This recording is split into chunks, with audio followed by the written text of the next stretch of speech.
Sejam bem-vindos, roedores da sétima arte. Este é o RatosCast, podcast oficial dos Ratos de Cinema, e essa é a nossa quarta temporada. Eu sou Marcelo Cipreste. Aqui comigo, ele assiste uma temporada inteira de qualquer série em apenas 2 dias, Renato Marcelo. Salve, salve, rataria! Beleza? Eu acho que se tivesse uma maneira de avaliar o nosso podcast, já seria 5 estrelas, então... Muito bem, ela assiste apenas Orange is the New Black em apenas 2 dias, Patrícia Costa. Olá, pessoal, bem-vindos a mais essa edição do RatosCast, é um prazer estar aqui. Se essa é a primeira vez que você está ouvindo o RatosCast, você pode encontrar nossos episódios antigos no nosso site, que é o ratosdecinema.com. Você pode nos enviar uma mensagem pelo nosso Twitter, que é o @ratos_cast, ou pelos nossos 2 e-mails, ratoscast@gmail.com ou contato@ratosdecinema.com. Nosso cast também está disponível pelo iTunes e pelo Castbox. Não deixe de conferir. Nosso tema de hoje, nós vamos falar um pouco de como a Netflix mudou a nossa maneira de assistir a televisão. O serviço Netflix, né, hoje muito popular, ele surgiu em 1997.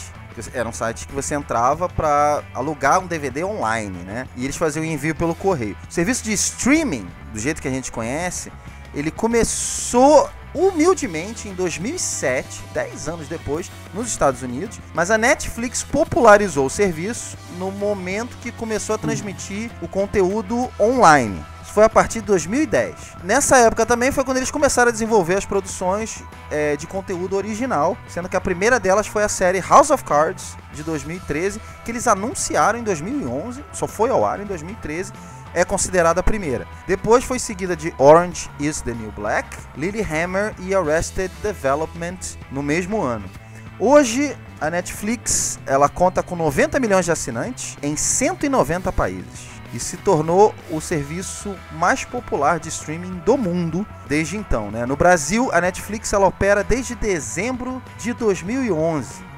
É engraçado porque assim, a primeira vez que eu ouvi falar de streaming, eu lembro até hoje, eu usava muito o Yahoo Trailers para assistir os trailers, né? Vocês lembram do Yahoo? Antigaço, assim, existe até hoje, obviamente, mas na época que eu assistia, era lento demais para você ver um trailer. Então eu lembro que eu dava um play num trailer e eu ia almoçar. Pra você ver vídeo na internet em geral era complicado, né? Era muito lento, né? É verdade. A própria internet em si já não era uma coisa muito rápida. Tinha que conectar, né, na linha telefônica. E eu lembrava que tudo que era streaming, eu fugia. Então quando a Netflix chegou no Brasil, um amigo meu que trabalha comigo, ele imediatamente falou, pô, você não quer participar também e tal. Cara, mas eu não levava muita fé naquilo, né? E eu lembro que o primeiro filme que eu vi, eu tava até revendo esse filme ontem, o primeiro filme que eu vi na Netflix foi o Cães de Aluguel, e eu vi numa baixíssima qualidade, porque, enfim, não era uma coisa ainda que eu achava legal, assim. Vocês lembram a primeira vez que vocês ouviram falar em streaming? Essa palavra tão nova, tão usada hoje em dia, mas que demorou pra ser popularizada pela Netflix? Ah, cara, eu acho que eu ouvi falar do streaming em 2006, mais ou menos, 2005.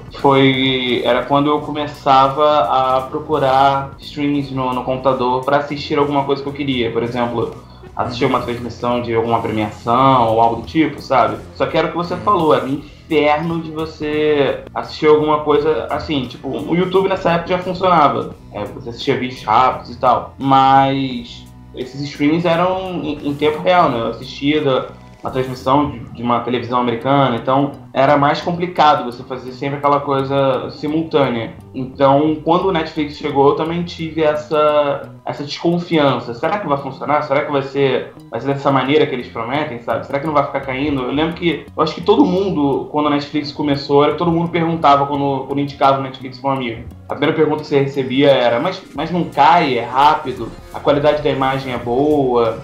Eu acho que essa era a curiosidade de todo mundo. Agora você falou um negócio do primeiro filme que você viu, caraca, eu não tenho a menor ideia do filme que eu vi. Ou o que eu vi, se eu vi uma série. Gente, eu não lembro exatamente não, mas eu acho que a primeira associação, que talvez não assim, com o nome de streaming, né? Porque eu acho que também essa nomenclatura acabou se popularizando bem depois, né? Então acredito que algumas coisas que eu tenha feito como streaming, eu não associava isso na época, né? O próprio YouTube mesmo, né, gente? Eu não associava o YouTube a um serviço de streaming. Então, e eu acredito que tenha sido isso, o meu primeiro contato tenha sido alguma coisa por aí, essa coisa de música, de vídeo. Mas exatamente assim eu realmente não lembro, não. Por que você acha, Renatão, que a Netflix ela tá tão anos-luz ainda dos outros serviços? O que faz ela ser tão especial? Como eu falei, ela ainda é líder no mercado, ela ainda faz essa diferença toda. Eu acho que a maneira que eles entraram no mercado é porque, como eles foram os pioneiros, eles souberam melhor como trabalhar com esse novo mercado. Isso dito de acordo com os contratos que eles fizeram para exibições. Por exemplo, um dos fortes de Netflix, se você olhar, é o catálogo deles. Ver o catálogo do Brasil é um catálogo bem sólido, mas se você ver o catálogo americano, é a sede da Netflix, não é a base da Netflix, é os Estados Unidos, e o catálogo deles é muito, muito, muito forte. Eles têm contratos com a Disney que traz os filmes do grupo da Marvel, do Star Wars, com mais velocidade, e a maneira que eles tiveram essa sacada de criar o seu conteúdo próprio, sabe? O Netflix, ele tem um catálogo vasto, mas eles viram que se eles começarem a criar o próprio conteúdo deles, eles vão criar uma demanda maior, uma demanda diferenciada. Hoje em dia, muitas pessoas vão para o Netflix, e eu acho que um dos atrativos que me fizeram ficar no Netflix foram as produções de conteúdo deles, entendeu? Que era sempre com muita qualidade. Eu lembro quando eles anunciaram House of Cards com Kevin Spacey e produção executiva do David Fincher, eu fiquei tipo louco. Falei, cara, isso tem muito potencial. Então, eu acho que a grande sacada deles é isso, a maneira que eles viram a oportunidade e a maneira que eles trabalharam ela, fechando grandes contratos e desenvolvendo seu conteúdo original. Eu lembro da praticidade, eu acho que uma coisa que me atrai muito, que me atraiu, e eu acho que era uma coisa que passava muito pela gente, era a praticidade do Netflix. Eu não precisava parar pra baixar nada, que era uma coisa que a gente fazia, que todo mundo fazia. Antigamente era assim, tinha que baixar. Você tinha que baixar e perdia, você tinha que parar e falar, decidir. Já tava tudo pronto ali. Pelo menos às vezes carregar o vídeo, né? Tinha que carregar como no YouTube. E o Netflix já tava tudo pronto ali por um preço que valia super a pena você fazer isso. Porque o preço que você paga pra, sei lá, 3, 4 pessoas, cara, a família inteira tem a senha. Cara, eu na verdade passei muito tempo dividindo o Netflix com os amigos. Então, assim, eu pagava R$5 por mês e tinha acesso a hora que eu quisesse. Pra poder. E assim, no começo, realmente o catálogo deles era bem limitado. Era muito mais coisas antigas, né? Mas mesmo assim, era legal você poder rever filmes. Você falou que reviu o Cães de Aluguel, mas era muito legal você ter acesso a esses filmes. Era muito mais filmes antigos do que filmes mais novos, do que lançamentos. Era muito mais essa ideia de recuperar a locadora, né? De você alugar um filme, mas pagando uma coisinha mensal, e os filmes estavam ali, muito desenho. Não, e um detalhe, isso que a Paty falou, na questão de dividir o preço e tudo mais. Eu até hoje eu acho que a Netflix tem um preço bem em conta em relação ao serviço que eles oferecem, mas no início, se vocês lembram, era muito mais barato, era tipo, era 15 bizarramente. Você dividir com 3 amigos, dava isso, tipo, R$5 por né? mês, era isso. Era ridículo. Era ridículo. E olha, não aumentou tanto assim. Ainda tem esse pacote de R$15. Ele é um pouco mais limitado, mas ele ainda existe. Aí o Netflix é malandro. Eles viram que as pessoas estavam dividindo, então eles criaram o pacote de pontos, que é como se fosse pontos de TV a cabo. Você tem um pacote máximo, que você tem 4 pontos, 4 acessos. Tipo assim, pra acertar essa galera que fica dividindo. Mas é pensando numa família, né? Que tenha o pai, a mãe e 2 filhos, por exemplo. Porque o legal é que são 4 pontos simultaneamente. Tipo, exato. Porque 15 pessoas podem usar a conta, mas são 4 simultaneamente. Exato. Não só isso, eu acho que a Netflix foi um dos primeiros serviços que eu vi que você não só pode acessar pela televisão, como pelo tablet, como pelo celular. Ele deixa isso bem claro pra você, né? E isso pra mim, quando eu vi isso, foi uma novidade. Eu falei, nossa, é verdade, eu posso ver pelo tablet. Se eu estiver longe da minha televisão, se eu estiver viajando, enfim, eu posso sentar e olhar no tablet. Cara, em casa a gente olhar no celular. Em casa a gente tem no videogame. O videogame já veio com o Netflix instalado. Então eu não preciso fazer nada, não preciso entrar em lugar nenhum. É só clicar no íconezinho e já tá lá. Então, assim, a questão é essa também. Eu assisto só pela televisão. Tanto que eu não faço a menor questão de ter TV a cabo há muitos anos. porque o Netflix eu consigo ter tudo que eu preciso. Isso é uma questão muito interessante, queria entrar um pouco nisso, Renatão, porque assim, a TV a cabo tá tendo que se adaptar um pouco, né? A TV aberta já tá tendo que se adaptar bastante. E a entrada da Netflix, com a força que ela tem hoje aqui no Brasil, por exemplo, ela mudou muitos hábitos, né, de assistirem, principalmente as séries. Os filmes, obviamente, você senta, você tem 2 horas, você vê o filme normal. Eu acho que, nesse caso, mudou pouco. O que mudou é que você não vai mais na locadora alugar, né, fica naquela fila e tal, não sei o quê. Mas a questão das séries é muito interessante, porque até séries mais antigas, elas agora ganham um destaque. A Netflix agora incorporou todo o leque, a biblioteca do Star Trek. Então agora você encontra todas as séries do Star Trek dentro da Netflix. São séries mais antigas e tal. E a maneira que você assiste a série mudou. Como você acha que mudou? Como você acha que a Netflix mudou esse nosso hábito de assistir as séries? Sem sombra de dúvidas. É até o conceito que eles chamam de binge watching, né? Que é quando é o que a gente chama aqui de maratonar as séries, né? Essa palavra ela começou a existir com a Netflix, né? Essa expressão. Com a Netflix, né? É o conceito de binge watching, que é você fazer a maratona. Tanto que você mesmo falou na cabeça, falando, o Renato vê uma série nova em 2 dias. E é verdade, porque o Netflix acaba fazendo isso com você. Eu sento numa sexta-feira, uma série nova que costuma sair na sexta-feira, começo a assistir ela e vejo 3 episódios na sexta, 4 episódios na sexta, aí termino no sábado, quando vê, foi tudo. Porque a Netflix não só mudou essa forma, como eles adaptaram essa forma de ver série. Eles viram que o público estava criando esse costume de sentar no Netflix e começar a ver uma coisa atrás da outra, até porque tá tudo ali, você não precisa ficar esperando uma semana para ver o desenrolar da história. Então você que tá ansioso com uma série, você que tá no hype com a série, você consegue assistir logo tudo de uma vez só. E eles começaram a criar uma narrativa. Por exemplo, a série do Demolidor, pra quem quiser olhar, ela é muito disso, cara. Porque, às vezes, o clímax da série são os últimos 2 minutos da série. Porque é o que vai dar o gancho já no outro. Porque eles não se preocupam com o lance do ápice daquele episódio. Porque eles vêm num aspecto maior, como se fosse uma experiência de 10, 12 episódios, entendeu? Sabe onde eu vejo mais essa questão? É no House of Cards. No House of Cards, às vezes de uma temporada pra outra, eles não fazem nenhuma ligação. Eles não param a série pra te lembrar o que aconteceu, sabe? Eu acho que as temporadas do House of Cards são pensadas como se a pessoa sentasse e visse tudo de uma vez. Como se fosse um filme de 190 horas, não sei.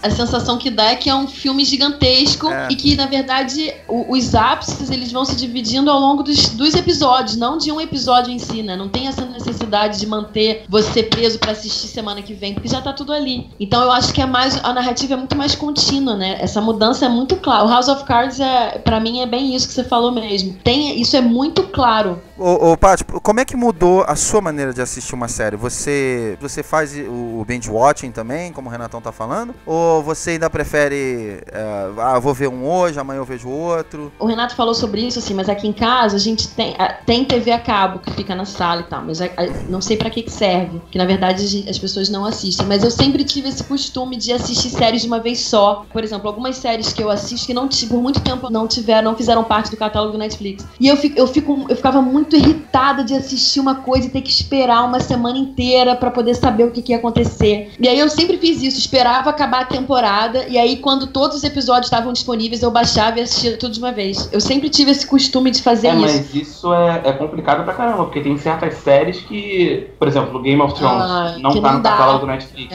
Se você esperar os 10, você vai tomar spoiler da temporada inteira quando você for assistir. É verdade. Mas eu acho que isso também é uma coisa mais nova, né? Eu acho que essa coisa dos spoilers das séries é muito mais é uma novidade também. Eu acho que, sei lá, 1 ano, 2 anos pra cá que as pessoas fazem muito mais isso, eu acho. Que se critica muito isso, que a gente reclama muito disso. Não tem tanto tempo assim. Eu acho que já tem mais um tempinho, cara. É porque desde que começou o boom de redes sociais, que a galera gosta de expor tudo que tá falando e pensando. Você sabe onde eu lembro? No Facebook, no Twitter. Sabe onde eu lembro onde isso começou? Pelo menos pra mim, foi no Lost. Eu ia falar Lost isso. foi a primeira série. Eu não lembro disso. Eu não lembro das pessoas ficarem falando de Lost na internet. Eu não lembro das pessoas ficarem falando dos episódios de Lost. Eu não lembro disso. Nossa, eu lembro que no... Cara, eu lembro bastante. De Lost, eu vi umas 2 semanas depois dele ir ao ar, porque eu atrasei um pouco a 6ª temporada, não tava terminando de colocar em dia, e caraca, eu fugia das mesas de bar da faculdade, porque era todo mundo falando de Lost. Eu digo até no começo mesmo, eu acho que o boom do Lost aqui no Brasil foi quando ele passou na Globo.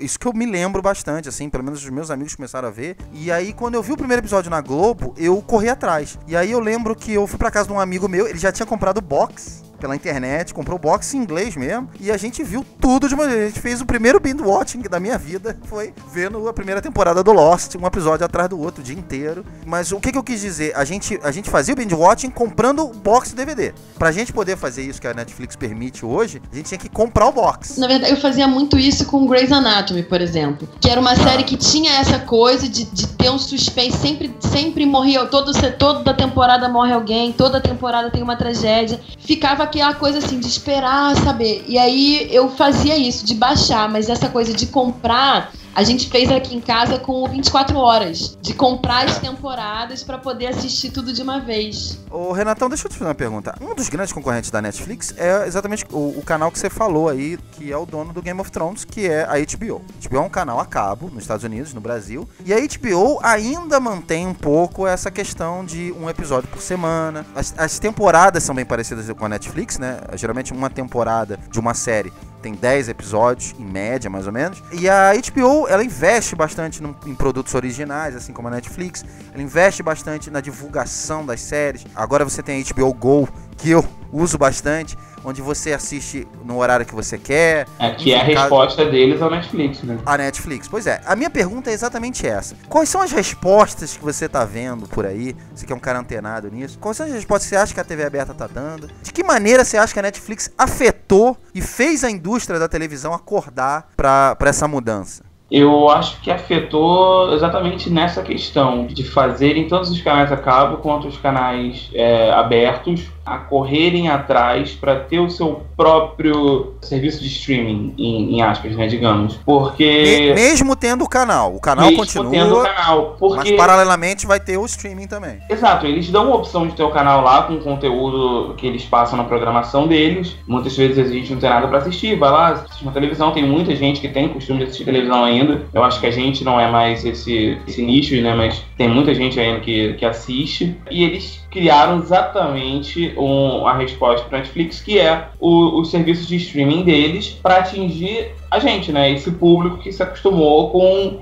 você assistir o que você quer na hora que você quer. Eu ia falar isso, que é difícil isso de você se reacostumar a ficar obrigado a assistir as coisas no horário da televisão. Você se programar em torno do horário que a televisão... Entendeu? Então, tipo, a gente quer ver na hora, sabe? Virou um costume quase. Então, a resposta deles é isso. Telecine com Telecine Play, HBO Go, a Globo com o Globoplay, eu acho.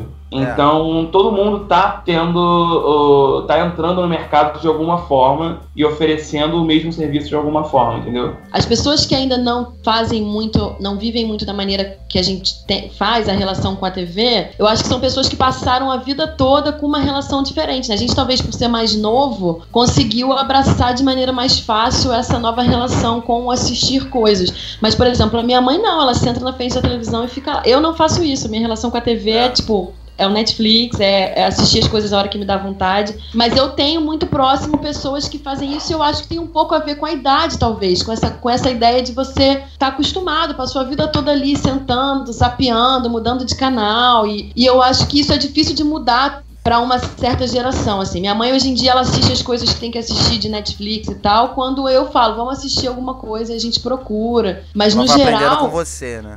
Ela vai aprendendo, mas ainda não tem essa iniciativa do eu vou parar aqui e vou procurar. Ela ainda resiste nesse ponto de sentar na frente da televisão e assistir. Acho que minha mãe não sabe nem qual é o layout do Netflix. Então, aqui em casa, o videogame ajuda muito, porque o videogame fica na sala. Então, às vezes a Joana fala, vamos assistir alguma coisa. Minha filha fala, vamos assistir alguma coisa no Netflix. Aí ela mesmo já pega. Cara, essa geração que vem aí, televisão pra eles não vai existir. Vai ser completamente diferente. Quantos anos tem sua filha? Fala pro Tem 8. Minha filha tem 8 anos. Ela já cresceu já dentro do streaming. Nisso. O streaming, isso já isso pra ela já é melhor. Ela consegue encontrar coisas que eu não sei nem que existem. Duas diferenças que eu vejo, eu acho muito interessante, e são coisas muito modernas. A Globo, principalmente, o Renato falou da Globo. A Globo tá fazendo uma coisa que é um teste. Ela tá tentando se adaptar a isso. Ela voltou esse ano com uma série que eu gosto bastante, que é A Cidade dos Homens. A Globo, a primeira coisa que ela fez, como ela já tinha feito antes com outras séries, foi lançar os episódios no Globoplay. Se eu não me engano, todos os episódios já estavam disponíveis lá. Eles passaram depois na televisão. Acabei vendo um episódio aqui, outro ali, meio aleatório. Não vi inteiro, porque eu chego em casa, ligo a televisão, às vezes tá na Globo, aí tava no meio do episódio, aí eu assistia. Mas agora eu vou poder pegar e assistir tudo de uma vez do jeito que eu quero. Como a Patrícia falou, na minha família eu tenho ainda, a minha mãe e minha tia, elas pegam o jornal e elas olham o horário. Vai passar no horário tal, vai passar na terça, vai passar depois da novela. E isso é uma coisa que, como você falou, essa geração, a próxima geração, não vai ter, eu acredito que cada vez menos. Lembra da revista da NET? Que vinha todo mês? A revista da NET, com a programação, claro. Que a gente ia lá com a caneta vermelha, ou azul, ia lá, marcava o filme, o horário. Eu sei isso, eu pegava, eu marcava tudo que eu queria ver, os horários variados que iam passar. Renato, eu andava pela casa com aquela revista. Aquela revista era o meu terceiro braço. Quando sumia era um problema sério aqui, que a gente, cadê a revista? Cadê a revista? Gritava, tinha briga em casa e tal. Bom, mas tem uma coisa que, como muda isso, muda também o acesso que a gente tem aos programas e aos filmes. Porque na televisão, você tem muita propaganda dos canais em cima daquela programação que vai passar. Certo. O Netflix e os outros serviços de streaming, não, aquilo tá ali. Então, assim, da onde que vem? Quem é que vai dizer pra gente? Nem tem ninguém dizendo pra você o que você tem que assistir. Que isso também muda muito a relação que a gente tem com aquilo que a gente assiste. Tem, Paty. De uma certa forma muito diferente, mas muito diferente. Mas eu, por exemplo, eu não gosto quando a Netflix, quando eu termino de ver Cães de Aluguel e a Netflix coloca assim: porque você viu esse filme, você deveria ver esse aqui, que não tem nada a ver com Cães de Aluguel. Se você viu Cães de Aluguel, você vai gostar de Casamento do Melhor Amigo. Pois é. Caralho. Porque foi lançado no mesmo ano. A gente tá falando de streaming de filme, de Netflix e tal, mas isso é uma coisa que o Spotify, por exemplo, faz muito bem. Que o algoritmo deles com relação ao que eles indicam pra você quando eles fazem as playlists especiais deles lá é maravilhoso. A quantidade de coisas mais novas que eu tenho acesso por causa do Spotify hoje, eu não tenho a mesma coisa com o Netflix, por exemplo. Eu acho que nisso eles ainda vão se adaptar um pouco. Então, ainda tem espaço pra crescer em cima disso, assim, de personalizar mais essa coisa da escolha da programação, né? Essa coisa do indicar coisas pra quem tá assistindo aquilo ali. Eu acho que é muito superficial. Você acaba tendo indicações que não tem absolutamente nada a ver. Mas uma outra coisa que eu tava pensando, que a gente tava falando ontem da maneira que a gente assiste as séries, tinha muito uma coisa assim, de você ligar a televisão e tá passando aquela série e você ficava assistindo. Eu fazia muito isso aqui em casa. De onde tivesse, no meio da temporada, no meio do seriado, e rever muita coisa. Mas, Paty, isso é uma coisa muito interessante, porque a TV aberta americana e a brasileira, elas faziam as séries meio que pensando nisso. Que as pessoas poderiam simplesmente ligar. Então aquele episódio tinha que ser, não exatamente uma novela. Porque a novela você pode ficar uma semana sem ver, depois você volta a ver que você vai entender tudo. Tinham que ser individuais, né? Geralmente era assim a série. Tinha um episódio que era muito importante você ver, e tinha episódios que você poderia até pular. O Arquivo X, por exemplo, é uma série muito assim. Tinha episódios dentro da mitologia da série, e tinha episódios que eram aleatórios. Você poderia pegar até no meio do episódio sem entender o episódio. As séries hoje mudaram. Você imagina você pegar uma série da Netflix e pular o episódio 6. Assistir um episódio aleatório, não tem como. Vê todos os episódios até o 5, pula o 6 e vê o 7. Cara, já era. Isso aí é uma das maiores evoluções da sociedade. Porque não tem nada mais animal na sua vida do que você ligar na televisão, ver uma série que você nunca viu, num episódio, sei lá, 17 da terceira temporada. Aí você fala, pô, isso é maneiro, mas você tá totalmente perdido, você não sabe o que fazer, pra onde começar. Cara, isso o ruim era isso, você não tinha como correr atrás de ver o que você não tinha visto. Era tratado como um animal, cara. A última vez que eu tive uma experiência dessa... O ódio do Renatão pra isso? Não, isso é um absurdo, cara. É porque isso me frustra muito. É a mesma coisa que, tipo, você... Cara, o meu pai tinha essa mania de não marcar horário pra ir no filme, pra ir no cinema. Por exemplo, ele falava, a gente vai no cinema hoje. Isso eu era pequeno. Aí eu, beleza, vamos pro cinema, eu ficava animadão. Aí chegava na hora e ele, em nenhum momento ele falava, não, a gente vai tal hora. Aí eu ia lá, olhava o filme e tal, em nenhum momento ele fazia isso. Então eu ficava louco, porque ele nunca falava o filme que a gente ia ver, o horário que a gente ia ver. Ele chegava lá, foda-se, o filme tá passando, a gente via. E como era aquela época, que era tudo uma maluquice, estava na metade, a gente entrava na metade, depois via a outra metade. Então, tipo, pra mim não tem nada mais louco na sociedade do que você assistir algo pela metade sem saber o que você tá vendo e depois você tentar correr atrás, sabe? Eu acho isso, pra mim, fora dos parâmetros. Mas olha só, Nada mais louco na sociedade, gente. Olha só, Paty, uma outra coisa que eu sinto que mudou demais, a gente tá vendo reflexos agora, né, em séries muito famosas. Esse ano nós tivemos a 4ª temporada do Sherlock, da BBC. Aqui no Brasil ainda não chegou, vai chegar agora. E lá na Inglaterra, eles viram números muito estranhos, porque a série, eu acredito, tá no ápice. Quem não conhece a série Sherlock, né? Tem na Netflix disponível. Ou assim, a BBC, ela viu os piores números de audiência da série Sherlock. O que ela tem números altos são das pessoas que vêm por streaming. A mesma coisa aconteceu e provocou o cancelamento da série Hannibal, que foi uma série de muito sucesso pela internet. Quem assistia da maneira que a gente assiste, né, por streaming, era a série número 1 da Showtime na internet, e ela tinha índices muito ruins na televisão, e ela foi cancelada na televisão exatamente por isso. A gente tá vendo agora a indústria da televisão tendo que se adaptar também, né, de como é que ela vai calcular o público que assiste, como é que ela vai vender a propaganda nesse sentido, né. É uma coisa muito difícil, eu acho que a gente tá vivendo agora. É difícil explicar isso, e as séries estão sofrendo com isso, né.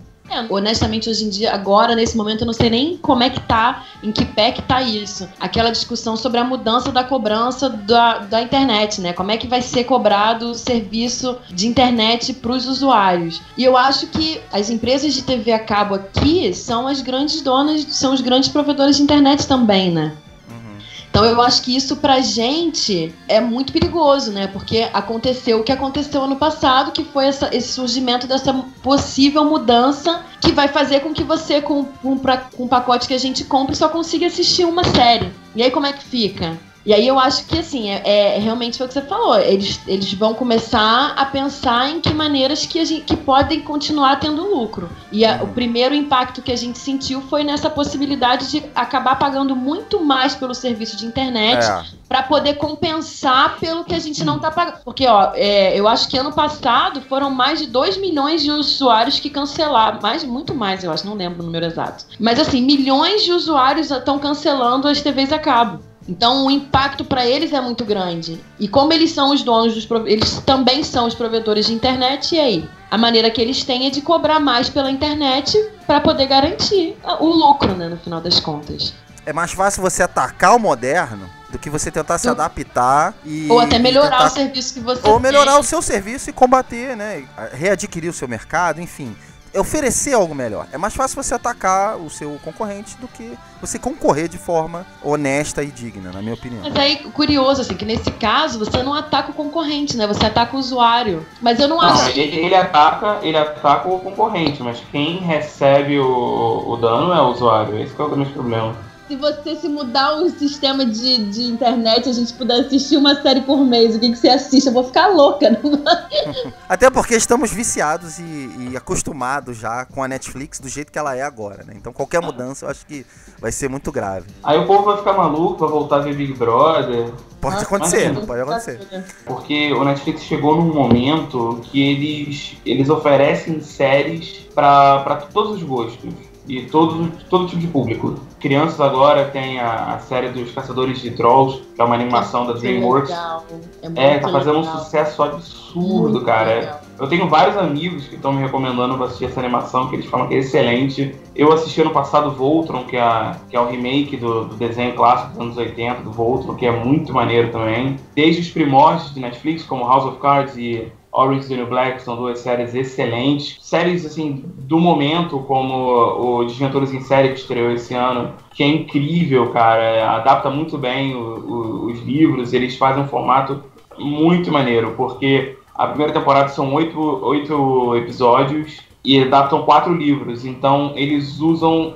Cada 2 episódios é um livro. Então, se você parar pra pensar, é como se fosse um filme de 2 horas. Eles lançaram 4 filmes de 2 horas, o que seria um tempo normal de se adaptar a uma obra para o cinema. Eles têm várias coisas legais, sabe, para todo tipo de público. O House of Cards, aliás, tem uma história muito engraçada. O Bo William, mano, ele é o criador da série e eles fizeram uma pesquisa, cara, mega grande nos Estados Unidos. Perguntaram coisas mais básicas, assim, para as pessoas, para eles poderem saber exatamente como é que essa série seria. Como ela ia ser a primeira série da Netflix, eles tinham que acertar. Então eles fizeram toda essa pesquisa de quem é o seu diretor favorito, quem é o ator do momento. E eles chegaram em nomes como do Kevin Spacey, do David Fincher, que dirigiu os 2 primeiros episódios, e ditou como seria toda a parte visual da série.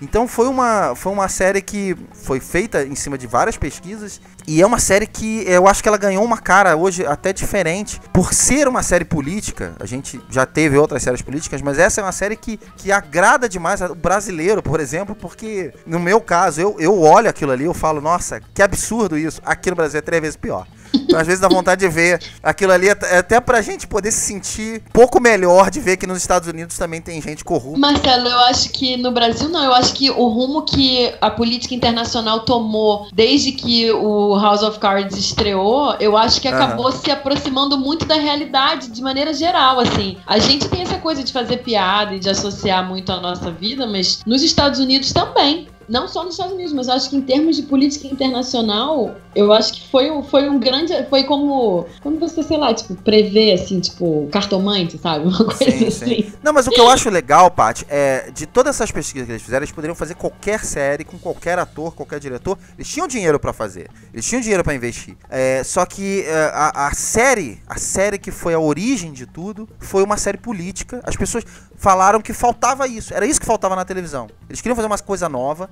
E a coisa nova era uma série sobre um congressman, né? Um político americano corrupto, que passa por cima de todo mundo pra chegar onde ele quer. E o legal do House of Cards é que a série não te enrola. O objetivo dele é claro desde o princípio, e no final da primeira temporada ele tá muito perto. Já na segunda temporada ele já conseguiu. A questão da série agora é outra. Não é mais aquilo, né? Ele já alcançou o que ele queria. Então isso que eu acho legal, o dinamismo e toda essa questão de ser uma coisa nova. Na verdade, eu acho que muitas das séries da Netflix tem essa coisa de... Não tem uma coisa que tem muito na televisão, que é umas amarras do que as pessoas vão assistir, não vão assistir. Tipo, tem um casal gay na novela, e aí as pessoas falam mal, e aí não pode mais fazer... Aí desmancha, mata o casal gay da novela. Isso aconteceu várias vezes. Eu acho que o Netflix, ganha muitos pontos pela liberdade de poder falar sobre o que quiser falar. Porque tem muito, como vocês falaram do Orange, mas o próprio Sense8 também, gente, acontecem umas coisas nessa série que são inacreditáveis. Sense8 pra um público que se choca fácil. Tem uma coisa assim, que você, gente, o que tá acontecendo, né? E eu acho que eles têm essa liberdade de poder falar sobre coisas que pra algumas parcelas da sociedade fazem falta no mercado.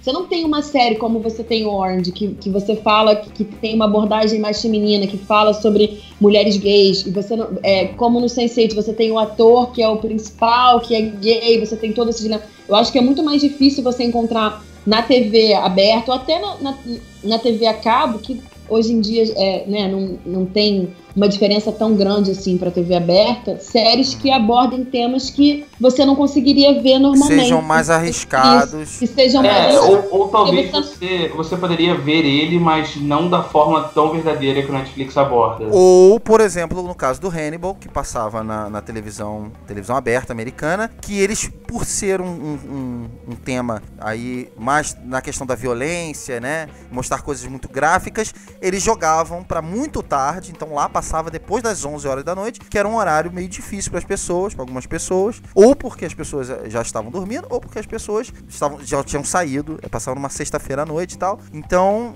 isso também contribuiu pra série não dar certo, né? Marcelo, quando você traz uma coisa arriscada desse pra televisão aberta, né? Você tem que adaptar pra um certo horário, pra um certo... Entendeu? É mais difícil também, né? Você falou bem antes, assim, isso que você falou agora me lembrou um pouco isso, sobre as TVs acabam se adaptando. Eu acho que uma coisa que eu senti muita diferença é no material que tem sido produzido pelas TVs abertas. Por exemplo, a Globo sempre produziu muito boas séries, né? Sempre foi um acerto deles, assim, o investimento que eles fazem em séries, grandes séries de época, como A Casa das Sete Mulheres. E tem muitas séries, assim, que são muito legais, mas eu acho que teve uma mudança na narrativa que se assemelha muito mais ao que a gente vê no cinema, em termos de qualidade de produção, assim, de uma coisa muito mais cinematográfica mesmo, muito diferente. Perde um pouco aquela linguagem de novela, que muitas delas tinham. Eu acho que isso foi uma mudança muito grande. Tiveram grandes séries de sucesso nos últimos anos da TV aberta, que eu acho que também passaram por isso. E tinha isso, né, de você exibir num horário que não tinha muito acesso. Então, de repente, se você buscar essa liberdade na linguagem, de você falar sobre coisas mais violentas num horário mais tarde, eu acho que a TV aberta, eu acho que acabou buscando o prejuízo também, se permitindo fazer isso. E mudar um pouco, mudando também essa qualidade narrativa, né? Como o Renato falou, tirando um pouco essa cara de novela, de ser tudo meio igual, assim. Ô Renatão, o que a gente pode esperar com esse crescimento contínuo da Netflix, né? Cada vez mais investindo em novos conteúdos, em novos países, em novos produtos, enfim. O que a gente pode esperar do futuro da Netflix e desse modelo de streaming no Brasil e no mundo inteiro? Dominação mundial. Acho que é isso que a gente pode esperar. É a consolidação desse modelo. Eu acho que isso é o futuro para a Netflix e para o streaming em geral, sabe? Eu acho que vai ser consolidado como um modelo, talvez, de futuro de televisão e de se assistir conteúdos dessa forma, sabe? E o reconhecimento, eu acho que o mercado em si está reconhecendo aos poucos essas séries, está dando espaço a elas. Por exemplo, a gente já vê séries como o Transparent, da Amazon, The Crown, do Netflix esse ano, que levam Globo de Ouro, já foram vencedores de Emmy. Eu acho que os filmes da Netflix, as produções cinematográficas da Netflix, os documentários que eles produzem, vai acabar tendo um reconhecimento também. É sempre complicado quando eles lançam alguma coisa e é muito boa, e não sabem se pode ser considerado para os grandes prêmios, como foi o caso, por exemplo, do Beast of No Nation. Na época do Oscar, rolou muito burburinho das indicações para Idris Elba. Eu acho que a tendência é isso, é a consolidação e um maior reconhecimento até da indústria, né, em questão do que eles estão produzindo. Paty, o que você espera? Você chegou a falar um pouco desse futuro Black Mirror aí do que a lei brasileira tá querendo fazer com a Netflix aqui. O que você acha que pode acontecer? Bom, eu acho assim, como você falou já da Amazon, né? Eu acho que a tendência é que a gente até chegue a ver concorrência, né? Eu acho que a tendência é que comecem a chegar, eu acho que isso já existe em outros países, mas eu acho que a tendência é que a gente comece a ter aqui também outros serviços que comecem a competir um pouco, né? E aí, de certa forma, eu acho que aí sim, eu acho que é o fim completo da TV a cabo, né? Tem muita coisa a ser adaptada ainda. Porque tem, por exemplo, que a gente vê muito, Netflix são filmes e séries, mas tem outros tipos de programação que não chegam, né? Porque você, aí, por exemplo, eu assisto muito Canal Brasil, aqui em casa o que funciona pra mim da TV a cabo é o Canal Brasil e o Curta, que são outros tipos de programa, né? Mas de certa forma, esses canais também acabam sendo muito afetados por isso, por essa mudança. Porque aí você cancela a sua TV a cabo e acaba não assistindo mais outras coisas. Então, eu acho que de maneira geral, toda a mídia tem que se reinventar de alguma forma para poder sobreviver. Eu acho que a mídia tradicional, como a gente conhece hoje, eu acho que ela vai ter que se reinventar muito ainda para poder sobreviver. Olha só, eu e o Maguinho fizemos um cast, né, sobre o Beast of No Nation, até recomendo para os nossos ouvintes. Nós chegamos a tocar nesse assunto, nessa questão toda do filme ser lançado no cinema, e de por que deveria participar do Oscar, por que não deveria, enfim. Isso é uma coisa muito nova, o Oscar ainda vai ter que se adaptar. Eu acho até que está se adaptando a essa questão. Acho que num breve futuro a gente vai ver isso. Agora, o que eu percebo muito, a Patrícia falou da concorrência. A concorrência, eu sinto que tem uma concorrência para Netflix, mas é uma concorrência desleal, porque você tem o NetNow, você tem o Claro Filmes, ou Claro Vídeos, não lembro. Algumas Smart TV você tem ali as outras opções, né, do lado da Netflix. Você vai achar outras opções, só que nenhuma delas consegue chegar nos pés ainda da Netflix. As nacionais, por exemplo, eu não acho. Eu acho que o mais perto que chega seria o Now, né, Renato? Eu também acho que é o Now. Aqui no Brasil, o Now. Lá fora. Mas eu não sei também até que ponto o Now rivaliza diretamente com o Netflix, principalmente pelo preço, né? Você paga pelo preço de um filme no Now o que você paga o mês inteiro no Netflix. Eu não sei. Eu acho que são ainda diferentes. Por isso que eu falo que ainda é desleal, Paty. Porque eu acho que são públicos continuam bem preferindo diferentes. Netflix. Eles ainda estão tentando descobrir como tirar isso da Netflix, né? Porque, como você falou, será que vale a pena botar o valor de um filme, do aluguel de um filme, muito barato e sabe, tipo, será que pro Now vale a pena? Não sei, às vezes é o preço que eles conseguem chegar. Então, o que eu digo é assim, hoje, toda semana, aliás, eu recebo algum amigo me indicando um novo canal de streaming específico demais. Então, essa semana, por exemplo, uma amiga minha me mandou um que é só de filmes clássicos. E os nomes são cada vez mais simples e relevantes e, como diz o Renatão, whatever. Eu espero que a tendência seja, nesse caso, não que se crie um monopólio, mas que esses menores eles se juntem e eles se tornem relevantes. Assim como a Netflix ela demorou um tempo até criar um catálogo legal, eu espero que a gente não tenha vários menores por aí. A gente tenha outro Netflix, talvez, né? Pra concorrer diretamente. Ou, eu vou te falar. 2, 3. A Amazon chegou agora. A Amazon é muito boa. Se eles derem Ele começou agora, o catálogo tá pequeno. Sim. Eles dando uma acertada no catálogo. São. Eu assisto várias séries originais da Amazon. Eles acertando ali, atualizando, né? Não é nem acertando, atualizando o catálogo deles. E trazendo mais coisas novas. Atualizando até as séries originais deles, que aqui no Brasil, por exemplo, não tem todas as temporadas, sabe? Só tem, sei lá, 2 de 3. Sim. Então, eu acho que eles acertando aquilo ali, cara, o Amazon pode ser um futuro principal concorrente do Netflix. Uma das grandes fórmulas do Netflix foi ter acertado umas séries que estouraram de um jeito que as pessoas, eu acho que começaram a assinar também para poder ter acesso. Eu acho que isso aconteceu muito. E eu vi muito isso, assim, com pessoas mais próximas. Pessoas que, assim, que usavam, de vez em quando eu assisto a Netflix com um amigo. De vez em quando aparecia alguém, Patrícia, me empresta a sua senha. E aí, por exemplo, House of Cards, quando teve uma repercussão muito grande, acho que é a segunda temporada, se eu não me engano, que teve uma repercussão super grande, as pessoas começaram a assinar para poder, ter mais liberdade no acesso, para poder assistir mais coisas com mais facilidade. Eu acho que, de repente, se a Amazon emplacar um grande hit desse, assim, como fez o Netflix, eu acho que é um grande caminho, né? Eu acho que a questão de começar a entrar no boca a boca. E a outra questão que o Netflix faz, que é bem legal, que em questões não é nem só as séries originais, o fator de trazer de volta algumas séries que às vezes a gente dava como perdido, sabe? O próprio Arrested Development foi uma das primeiras séries originais deles, não é uma série original do Netflix, ela foi produzida só a 4ª temporada. É uma série. É o caso do Black Mirror também.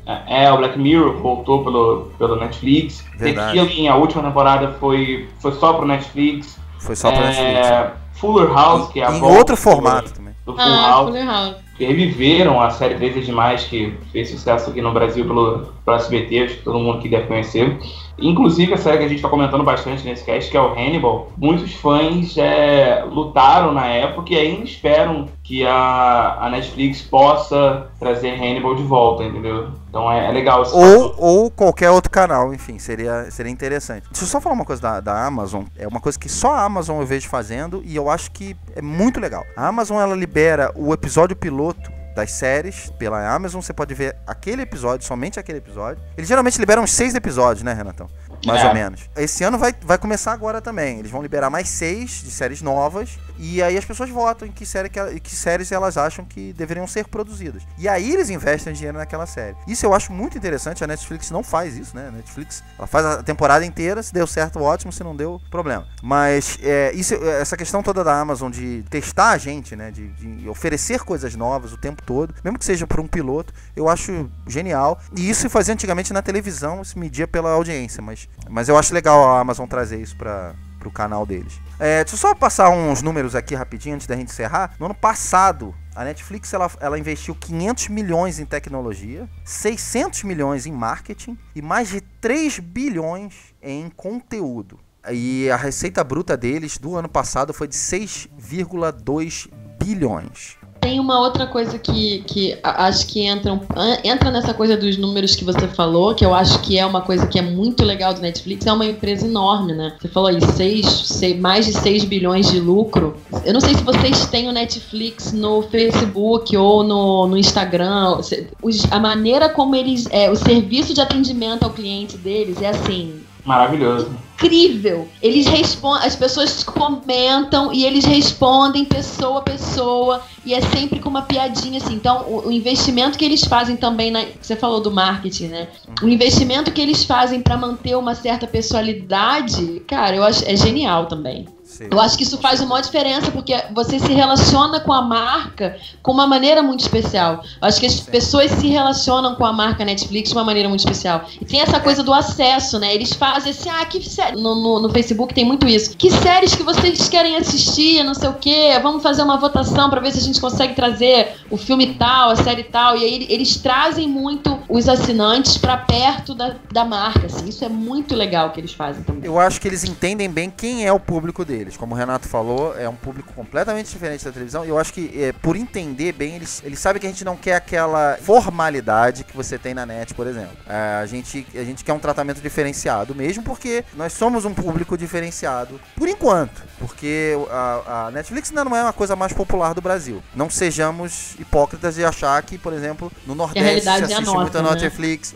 Ainda é uma coisa muito restrita, assim como é a TV a cabo também. Eu acho que eles sabem muito bem quem é o público deles, isso é muito legal. Vou chegar agora ao final do nosso cast, queria agradecer demais a presença de vocês. Eu sei que pra Patrícia foi muito difícil ela estar aqui hoje. Patrícia é uma pessoa que viaja bastante, então a trabalho, obviamente, então é muito difícil para ela se locomover, principalmente numa cidade como o Rio de Janeiro. Paty, queria começar por você, agradecer demais a sua presença hoje. Por favor, deixe os seus contatos para os nossos ouvintes, que sempre estão ávidos a mandar mensagem. Nossa, eu que agradeço, foi um prazer estar aqui, muito legal esse cast de hoje, esse assunto, muito legal poder discutir sobre isso com vocês. Eu escrevo no Rota Cult, então quem quiser dar uma olhada nas minhas críticas, eu escrevo críticas de cinema lá. E eu tenho também uma coluna no Ratos, que chama Rata.doc.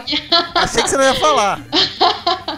Que chama Rato.doc, que estreou recentemente. Então tá todo mundo convidado para acompanhar a coluna, ver lá, debater comigo, podem deixar mensagens. Eu tenho também o Letterboxd, onde eu coloco lá os filmes que eu assisto, com algumas críticas pequenas, que é Patrícia Costa. E é isso. Pode me procurar no Facebook, Patrícia Costa, onde vocês quiserem, tô por aí. Obrigada, até a próxima. Obrigado, Paty. Beijão pra você. Renatão, queria agradecer você por trazer esse tema pro nosso cast. Também queria convidar os nossos ouvintes, que se quiserem sugerir temas pra gente debater aqui, fiquem à vontade. Renatão, deixe seus contatos e um abraço. Muito obrigado mais uma vez. Cara, eu que agradeço. É sempre um prazer vir aqui gravar. Se a Netflix estiver escutando, por favor, eu tô pedindo Seinfeld no catálogo. Deve ter uns 4 anos já. Por favor, tenta fazer esse agrado aqui pra gente. E quem quiser me procurar, eu tô nas minhas redes sociais, Facebook e Instagram, /Renan Maciel com 2 L's no final. Só me procurar lá. E também tô no site Rota Cult, tô escrevendo críticas lá. Então quem quiser dar uma olhadinha, fica à vontade, vai ser bem legal. E é isso. Valeu, até a próxima.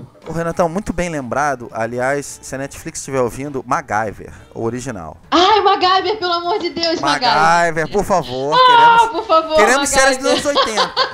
Séries dos anos 80. Que ótima pedida, MacGyver, cara. Por favor, MacGyver. Eu sou Marcelo Cipreste, com a Patrícia rindo no fundo. Você pode acompanhar as análises de todos os filmes que eu vejo no meu letterboxd.com/mcipreste. Ratoscast, mais uma vez, agradece sua companhia. Um abraço e câmbio final.